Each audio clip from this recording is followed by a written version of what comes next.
But like I said last week, I want you to get something out of this class. And one of the things I want you to get out of this class is that you can do for yourself, right? And to build for yourself. That's what I want you to get out of this class.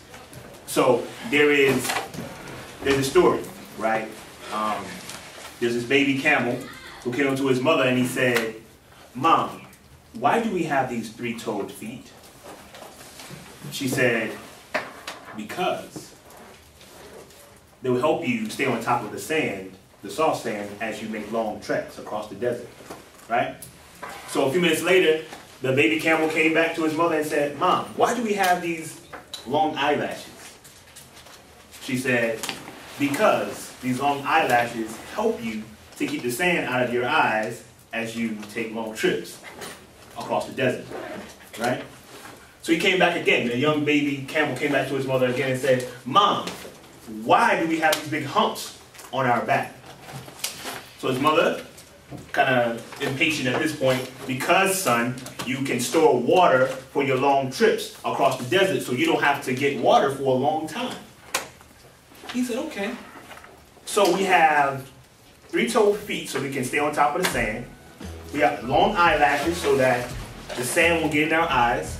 And we have these big humps on our backs because we can go without water for a long time.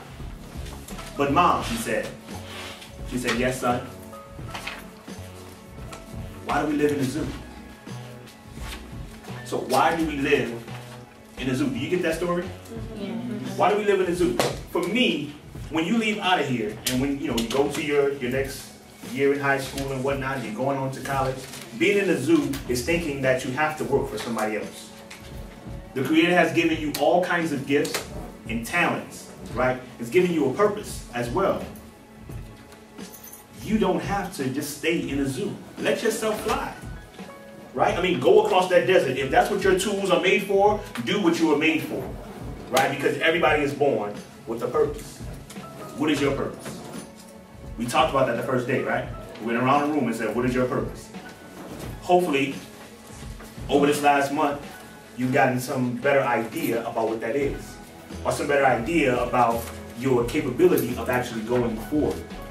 Don't believe that you can't. How many people believe that you can't? That you can't actually be what you want to be? Because it's not going to make money. That's what we say, right? My mom is not going to pay for me to go to school to be an artist. Right? Do we say things like that? Stop it. Because the world is going into a situation where a lot of the jobs that we want as African people are being taken by people across seas. Well, they pay you $5,000 a month, as we talked about, and they can pay somebody else to do the job probably better for $300 a month. Build for yourself, build for your community. That market will never, ever be oversaturated with other black people doing something because most people don't have the courage to do it, right? So, get out of the zoo. Use your skills. People have told you, we come from kings and queens and all that kind of stuff. But then as soon as you say you want to build for yourself, they say, well, you can't do that. Go work for somebody else. I'm going to tell you that you must do that. Because you are the beautiful ones that we have been waiting for. You're beautiful African people, whether you believe it or not, right? And we are waiting for you to help us.